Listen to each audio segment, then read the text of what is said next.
Doctor Naveen Balaji அவர்களின் மருத்துவ அதிசயங்களை உடனுக்குடன் தெரிந்து கொள்ள நவீன் பாலாஜி டிவியை யூடியூபில் சப்ஸ்கிரைப் செய்யுங்கள். மேலும் மருத்துவ குறிப்புகள் மற்றும் சிகிச்சை பெற்றவர்களின் அனுபவங்களை தெரிந்து கொள்ள பெல் பட்டனை கிளிக் செய்யவும்.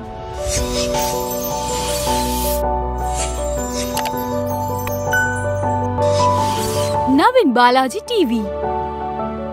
பொதுவாக ஒரு மனுஷனுக்கு நோயின்னு வந்துடுச்சுனாவே மருத்துவமனையை நோக்கியும் மருத்துவத்தை நோக்கியும் போயிட்டே இருக்கும். அப்படி நோயின்னு வந்துருச்சுன்னா நம்ம எப்படி முதல்ல அதை எதிர்கொள்ளணும்? அதாவது நோய் அப்படின்னும் பொழுது மனுஷன் மனதளவில் முதல்ல தோத்து போயிடுறாங்க. அதுக்கப்புறம் தான் உடல் அளவில் எடுத்துக்கலாம். அப்படி நமக்கு எந்த விதமான நோய் இருந்தாலும் இல்லைம்மா, மனசளவில் தோக்கிறதுக்கு என்ன காரணம் தெரியுங்களா? நீ எவ்வளவு பெரிய ஒரு பலசாலியாக இருக்கட்டும், வலிகள் வந்துச்சுன்னா அது உடம்புலையும் சரி மனசுலையும் சரி, வலிகள் வந்துச்சுன்னா அவனை ஈஸியாக வீழ்த்திடலாம். முதல் சிகிச்சை என்பது மனசு. ஏன் நம்ம மனசு கொடுக்குறோம் அப்படின்னா, மனம்தான் இறைவன். ஆகாய சக்தின்னு சொல்லப்படக்கூடிய நம்ம உடம்புல பிரபஞ்ச சக்திகள் தான் நம்ம இயக்கிட்டு இருக்கு. நம்ம உடம்பும் இந்த உலகமும் ஒன்று தான். இந்த உடம்பு என்பது மினி பிரபஞ்சம், அது பெரிய பிரபஞ்சம். அப்போ அந்த பிரபஞ்சத்தில் பார்த்தீங்கன்னா நெருப்பு, நிலம், நீர், காற்று, ஆகாயம் 5 சக்திகள் இருக்குது. நெருப்புங்கிறது சூரியன், வெப்பம். நீருங்கிறது 71% தண்ணி இருக்குது. ஆறு இருக்குது, குளம் இருக்குது, குட்டைகள் இருக்குது, கடல் இருக்குது, எல்லாமே இருக்குது. இதெல்லாமே நீர். அப்போ 71% இருக்குது. அப்போ நீர். அதே மாதிரி பார்த்திங்கன்னா காற்று இந்த உலகத்தில் இருக்குது, ஆகாயம் இருக்குது, மண் இருக்குது. இப்போ நீங்கள் நெருப்பு கண்கூட சூரியனை பார்க்குறோம், நீரை பார்க்குறோம், மண்ணை பார்க்குறோம், காற்று பார்க்க முடியல, பட் உணர முடியுது, உணர்றோம்.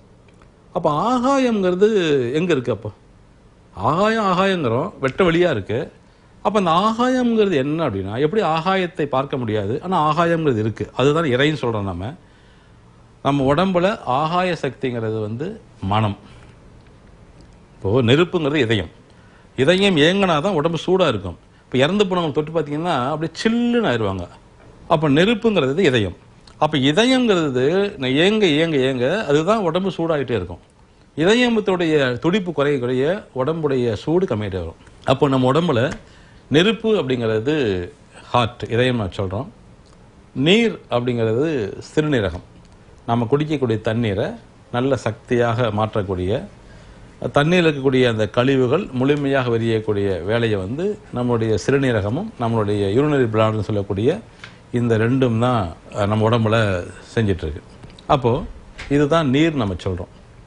காற்று அப்படிங்கிறது சுவாசிக்கக்கூடிய காற்று, எல்லா செல்களுக்கும் கொண்டு போகக்கூடிய வேலையை, ஆக்சிஜன் கொண்டு போகக்கூடிய வேலையை நம்ம நுரையீரல் செஞ்சிட்ருக்கு. அதுதான் காற்று சக்தின்னு நம்ம சொல்கிறோம்.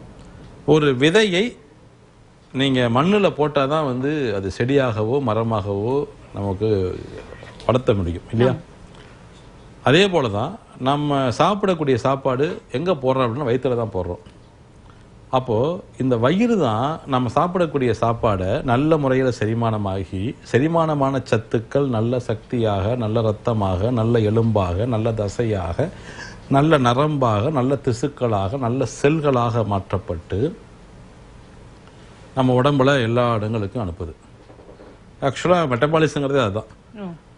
நல்ல செல்களாக மாற்றப்பட்டு கழிவுகள் முழுமையாக முறையாக வெளியேற்றப்பட்டுச்சுன்னா உடம்புல வியாதி இல்லை. இதை தான் மெட்டபாலிசம் நம்ம சொல்கிறோம். அதாவது வளர்சிதை மாற்றம்னு சொல்லுவோம்.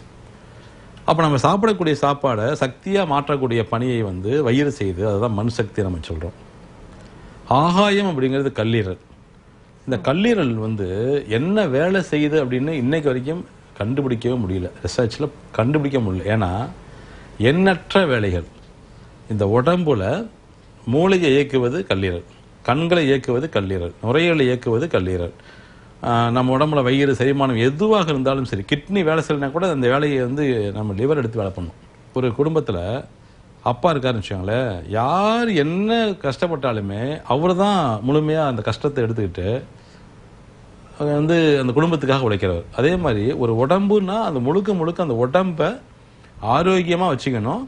இந்த உடம்பு செயல்பட வைக்கிறதுல மிக முக்கிய பங்கு இந்த லிவர் தான். அதுதான் பிரபஞ்சம் சொல்கிறோம், நாம மனம் சொல்கிறோம். ஸோ மனம் சம்பந்தப்பட்ட அனைத்து விதமான பாதிப்புகளுக்கும், மனம் சம்பந்தப்பட்ட அனைத்து விதமான நல்லதுக்கும், இப்போ பார்த்தீங்கன்னா ஞாபக சக்தி இருக்கிறது, ஐக்கியூ மிக அதிகமாக இருக்கிறது, கண் பார்வை நன்றாக இருக்கிறதுக்கு, அதே மாதிரி கர்ப்பப்பை நன்றாக இருக்கிறதுக்கு, கர்ப்பப்பை வளர்ச்சி இருக்கிறதுக்கு, ரத்தம் உற்பத்தி ஆகிறதுக்கு, உடம்புல வலி இல்லாமல் இருக்கிறதுக்கு, எல்லா செரிமானத்துக்கு நல்ல தூக்கத்துக்கு எல்லாத்துக்குமே காரணம் வந்து இந்த கல்லீரல் தான். அப்போ இந்த ஆகாய சக்தின்னு சொல்லப்படக்கூடிய இந்த உலகத்தில் ஆகாய சக்திங்கிறத நம்ம வந்து நம்ம பார்க்க முடியாது. அதே மாதிரி உடம்புல மனம் அப்படின்னு சொல்கிறோம். இந்த மனசை சரி பண்ணாமல், மனம் தான் லிவர்னு சொல்லிட்டேன், அப்போ மனசை சரி பண்ணாமல் உடம்புல எந்த வியாதியுமே சரியாகாது. அப்போ யாராக இருந்தாலும் சரி, மனம் சார்ந்து மனசுக்குள்ளே இருக்கக்கூடிய பயம், மனசுக்குள்ளே இருக்கக்கூடிய கவலை, மனசுக்குள்ளே இருக்கக்கூடிய சந்தேகம், மனசுக்குள்ளே வந்து தன்னுடைய வாழ்க்கையை பற்றி பயம். நிறைய பேருக்கு என்ன நினச்சிட்டு இருக்காங்க அப்படின்னா, நாம் இல்லைன்னா என்னுடைய கணவர் என்ன ஆவார், நான் இல்லைன்னா என் மனைவி என்ன ஆவாங்க, எங்கள் அப்பா அம்மா என்ன ஆவாங்க, என் குழந்தைங்க என்ன ஆகும் அப்படின்னு நினச்சிட்டு இருக்கோம். நாம் இந்த உலகத்தில் எத்தனையோ வந்து பிரதம மந்திரிகள் வந்திருப்பாங்க, ஐயோ இவங்க இல்லைன்னா என்ன நடக்கும் அப்படின்லாம் நினச்ச காலம் உண்டு. ஆனால் இந்த உலகத்தில் அதெல்லாம் ஒன்றும் இல்லை. இப்போ வந்து பார்த்திங்கன்னா ஒவ்வொரு நாட்டிலையுமே வந்து அதுக்கு உண்டான வந்து தலைவர்கள் இறந்து போயிருக்காங்க. அதெல்லாம் அடுத்த கட்டம், ஒவ்வொரு கட்டத்துக்கும் எந்தெந்த காலகட்டத்துக்கு என்ன தேவையோ கடவுள் அதற்கான அனுப்பிச்சிட்டே இருப்பார். எப்படி வந்து ஃபர்ஸ்ட் இயேசு கிறிஸ்து அனுப்பிச்சா, புத்தர் வந்தார், இயேசு கிறிஸ்து வந்தார், படிப்படியாக எல்லா சித்தர்கள் வந்தாங்க, கடைசியாக நபிகள் பெருமகனார் வந்து இந்த உலகத்தை வழிகாட்டு போனார். அந்தந்த காலகட்டத்துக்கு ஏற்ற மாதிரி வந்து கடவுள் வந்து யார் அனுப்பணுமோ அனுப்பிச்சிட்டே தான் இருப்பார். அப்போது கல்லுக்குள் இருக்கக்கூடிய தேரைக்கு கூட இறைவன் வந்து உணவு கொடுக்குறார், எல்லாத்துக்கும் உணவு கொடுக்கப்படுகிறது.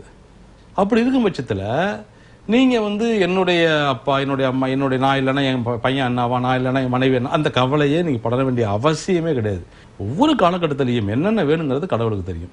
அப்போ என்னை பொறுத்த வரைக்கும் மருந்துகள் என்பது நோயை குணப்படுத்தாது, உங்களது மனம் மட்டும்தான் நோயை குணப்படுத்தும். நீ மனசுக்குள்ள தேவையில்லாதெல்லாம் வச்சுன்னா இறைசக்தி உள்ள வராது.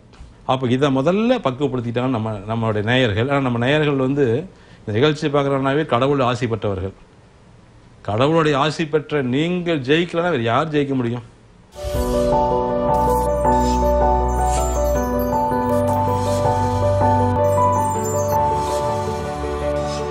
லைக் பண்ணுங்க, ஷேர் பண்ணுங்க, சப்ஸ்கிரைப் பண்ணுங்க. நவீன் பாலாஜி டிவி.